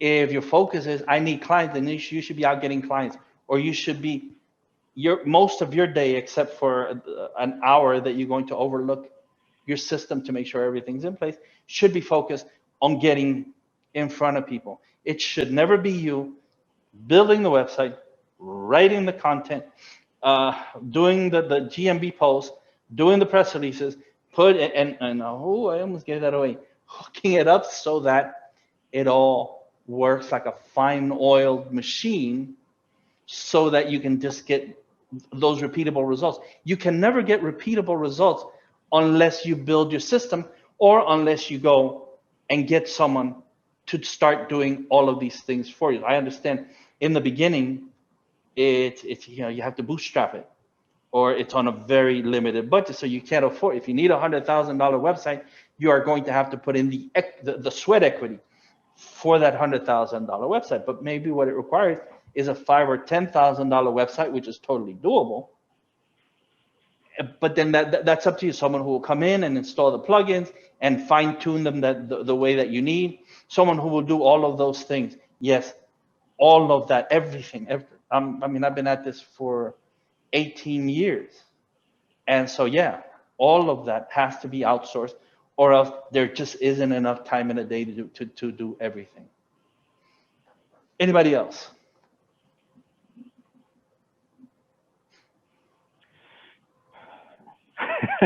Who do you use to build your websites, including the content? Yeah, I'm not going to give him away. He's in my style. I don't want you hiring him away from me. It's actually a couple of people. And then the content, I just said I have someone who writes the content for me, who was trained. So again, you cannot expect your developer to also be your content writer, to also be your GMB post person, to also be your press release person, to also be the person who puts this all together, who also goes and expands on your syndication network, who also goes and maybe does the social media, because maybe you want different posts in Facebook. It can't be the ads person. It can't be any of that, man. No. So all of these they require the different jobs, of course, and they require different people. So yes, there are different people. One of them is going to build my website. Then I'll probably hire a graphic designer to make it look real pretty. And then I have the content writer who will come in, and I will give her the entity, the main entity, the market level category, and then we'll focus on that down. But yes, these are all different people that you have to pay. Anybody else? That's okay. We can discuss another time. What is the best money-making niche now to point all of this works at, or easiest for time and money to get people paying? Well, I'm not answering it because they are anonymous. But... Anonymous. Yeah, we don't answer anonymous people. Sorry. So if you can say who that is. Identify yourself. It's obviously a hiccup because there's nobody named anonymous on the call. So it just didn't, or it says call in user 1. Okay. So. Okay, so please identify. So ever asked the best money making niche now? If you can say who you are. Me. While we're doing that, I see that Landry Koch, he says, joining HAC monthly will teach me more technically SEO. But yes, that's what we're focusing on. Yeah, we go real deep into it. Now, I wouldn't say like your second part that we go super deep into only the InLinks tool. We'll show you how we use it. I mean, I think we even go into it in some of the things, but Yep. I don't go into everything that's possible of doing. So I don't want to lead you on to thinking that we go into every possibility that InLinks is used for. But we do go over how we use the tools, how we do them, how we hook them with schema. We got examples. We got tons of schema stuff in there. So yeah. So Landry, write to me, and as I said, I'll make my VA if she has to. If not, I can always train another person to write. The whole idea is for you not to use for you not to use the person. We can simply we can train the people faster than I think, unless you're just one of those quick or fast learners. I mean, I recommend that you have that SEO tool. InLinks is a must, but you. You, whoever, shouldn't be the one in InLinks. You should train someone. You go and you meet with it's exactly what I did. You meet with Keith. Excuse me, I'm thinking of Keith Mallison and what he should be doing. You go and meet with Dixon. You talk to him. You see how that software works, how it just fine tunes for the entity, how it finds the entities, questions and answers, FAQ schema. Just everything is in there that you could possibly want. We went a step further because of Jordan. Because I was using phrase first and foremost before any of this, and before Jordan. I'm just sorry he's not here, but I bet he's happy because he's on vacation. But Jordan is the one who kind of said, "Oh, okay, I see the light." So Jordan is doing it this way. POFU Live 2020 was where he gave his presentation. And sorry, we're not making that public ever. It's that good. It's worth that much. So it's never going to see the light of day. But from his training for POFU Live attendees, we got this idea. Well, why don't we just train someone and have her learn to apply, or teach her, sorry, to apply it not only for pillar content, but for the supporting articles to support, of course, the main entity, because we need that. We work in silos. And what if we curate? What if we use something like Curation Mastery, which my VAs use that, right, to curate content, because there's no such thing as duplicate content, as we all know now. John Mueller, again, was kind enough to let us know that we've been right all along. And so we train that. We train the VA not only on how to curate the content, but also how to write the pillar content and the supporting, so that I don't have to, so that Rob doesn't have to go and learn the software. Rob already has more than enough on his plate. I have more than enough. Does that make sense? That does to me. No. Okay. Okay, so it says, sorry, I'm asking Jack. For some reason it was calling him anonymous. Jack. Wow, there are just so many. So I'll give you guys a tidbit. Anything that Google doesn't consider off limits. So garage door is practically impossible right now. So any niche, I mean, don't go after, Amazon is paying so low, right? But there's totally just any vertical in Amazon, if you want e-commerce, totally doable. We went after pet food or pet food reviews, or called it the pet food patrol. We're doing dogs right now, and it's doing really well. And it's only what, 6 weeks, going on 7 since we went live with it on Thanksgiving Day. The G site didn't go live until mid-December, and it's popping up all over the place. So we go in after a hyper competitive niche. We know there's a whole lot of money in that. We know how we're going to monetize it. And I mean, it's just a matter of thinking things through. I'm going to give you this that I gave during another charity webinar. Find your magnificent obsession. Again, CT Fletcher. Find that thing that you can become so obsessed about that you're going to live, eat, and breathe that shit. Like I think RYS Academy was one of my magnificent obsessions because I even worked weekends on that. RYS Academy Reloaded. Manipulating Google to the point where I got Google to do what I wanted Google to do. That became my magnificent obsession. I have another magnificent obsession right now. Forget your passion, because your passion won't make you a fucking penny. Guaranteed.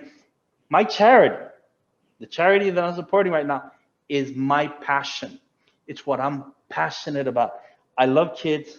I have 3 wonderful kids, and I see these kids in these horrible circumstances, man. You guys can't imagine it. Sewage, open sewage, no electricity, no water, nothing to eat, man. No Christmas.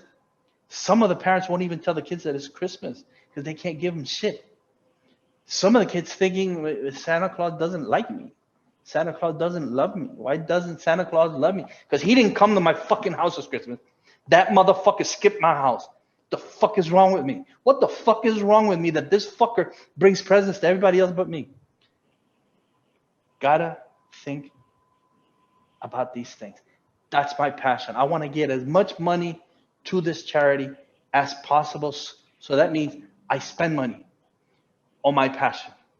But my magnificent obsession, which is waking up every day and getting results and then being able to replicate them, getting Rob into the, Rob, try this, Rob, try that, Rob, do it this way. And then Rob coming to me, Marco, this is really what, this is doing really well right now. Let me go jump on this and see what we can do with that. Doing the heavy hitter webinars, doing the Semantic Mastery Mastermind webinars. That's my magnificent obsession. Find your magnificent obsession and get after it, because I guarantee you that if you get after your magnificent obsession, there's nothing, absolutely nothing that can stop you from reaching that magnificent obsession. Nothing. If you find a passion, passion is likely to cost you money and get you broke if you don't already have a magnificent obsession that can feed that passion. There you go. I'll get on my soapbox again. I'm loving it, man. We're almost 2 hours into this. I believe we should just call it a day. Okay, there was one more in the chat that says, will there be notes? No, I'm not going to be typing out notes, but the only link that's been dropped is the link to InLinks. I've just dropped it a few times because it keeps moving up the chat, and then the link, and then the link to get to the replays. So putting the link to get to the replays in the replays, that's not going to be really beneficial, but so the InLinks one will be there. Yes. Well, what I could do is drop it like in a text and like show we'll do it next time, guys. The replays will be made available. Can you give them the link again to the replays? We had Outsource Kingpin, one word, .com. If you want that. I know InLinks.net, and then with my affiliate link. So use the affiliate link. Go catch the replays, guys. Everything is available for you. So this is building. The next webinar you have to register. The next webinar you have to register. You have to write to the Gmail, the same Gmail. Well, you shouldn't. If you're here, or even if you didn't attend the live, you registered, so you will get invited to the next one. Look for that Zoom link, guys. That's how it works. It's very simple. You're going to get a Zoom link for the next one. If you don't, write to the Gmail where you sent proof of the donation so that you can come back. Okay? Does that make sense for everyone? You're going to get a Zoom link in 2 days for Jordan's webinar, where he's going to be discussing, guess what, entities. Branding, the branding and entities bridge. How brand and entities work together and how they can be manipulated. You're gonna have to format and enlarge so people can see it. But yeah, I see it, Rob. Okay. There you go. There you go, everybody. There you go. It's on the video. On the video. There you go. All the links you need for this. In 2 days, again, this is automated through Zoom. You're going to get another link. All right, you're going to get another link. Look for it. Those who didn't attend live won't be seeing this, oh sorry. But look for that and then register. You have to register. That's how I keep people out who have not donated. They can't follow the series, sorry. And of course, the link will be up in the charity section of Heavy Hitter. It's Charity 2021, Heavy Hitter Club / Charity 2021. The replays are going to be up on there. The next one will go up in the next couple of days. I mean, this is a long webinar, so I have to use Adobe and make that file smaller and all that shit, because Zoom, for some reason, is giving me huge files. Does anybody else have any questions before we go? Here's your last chance to ask whatever you want before we roll out. And on that Charity 2021 link, that's to sign up. So it's going to grab your name and email. What that does is it's going to then send you a login to the membership site that has all these replays. Plus, it'll have the previous year's replays. So. Oh, so there you go. Give them the freebies, huh? You know it. Hey, yeah, anything for the charity. So there you go. Guys, last chance to ask questions. And if not, it's been one. Okay, somebody said, can you talk about the about schema type a little that we saw? Sure. A couple of minutes and then it's over. But Rob, you can do the honors. So there's about schema, there's mention schema, there's knows about schema. Schema can be the biggest rabbit hole that you'll ever go down. Every time I write it, I end up finding new stuff and doing new things with it.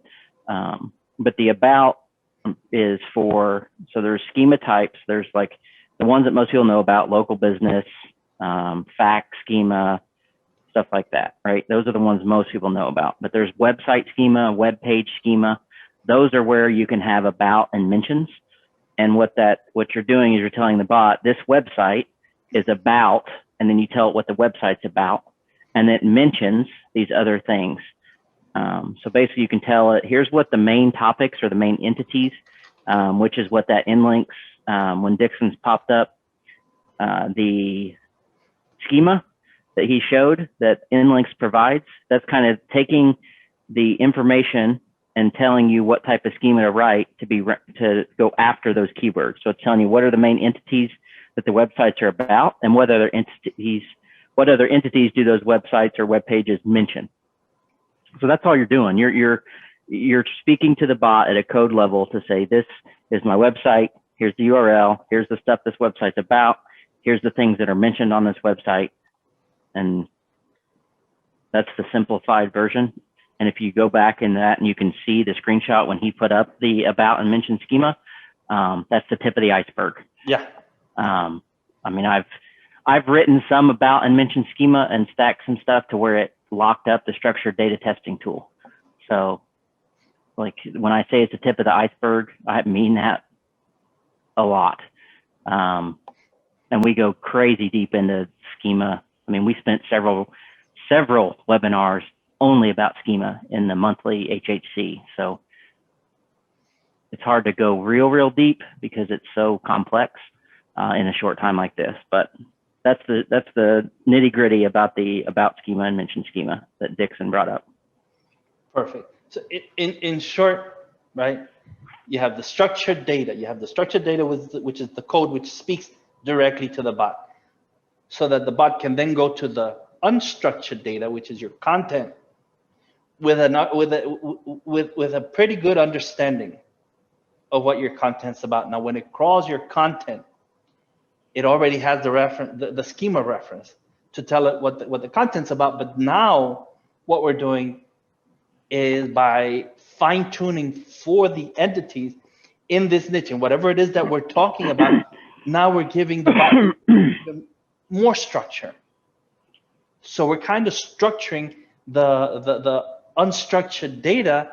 So we're in essence, I mean, we are optimizing for the bot and for the AI, which is something that Google said couldn't be done. So tell me that something can't be done and tell me that something's impossible. I will never allow you to define my impossible, because I'm going to go find out a way to make it happen. All right. And this is how all of this came about. And it's the reason why we're building on this entity series. The webinar after George's webinar, which is guaranteed to be fantastic, is Brian Caddo, again, another member of my mini mastermind, who is going to give you entities in images and how to manipulate the fuck out of them and shovel all kinds of shit into them so that you're force feeding the bot, which is really what gets me going. Manipulating Google at the level that Google says can't be done. So look for those, guys. Look for those webinars. It's not stopping because we're building. It's all about entities. That's what this is all about. At any rate, it is 6 p.m. my time. If you're on Eastern, it's 7. If you're in the UK, it's really fucking late. So I'm gonna let you go. Have a good night. Thank you for joining me. Thank you again for your donation from the bottom of my heart. I thank you. See you next week. Bye, everybody. See you guys. This is the Heavy Hitter Club channel. Don't forget to like, subscribe, and ring that bell.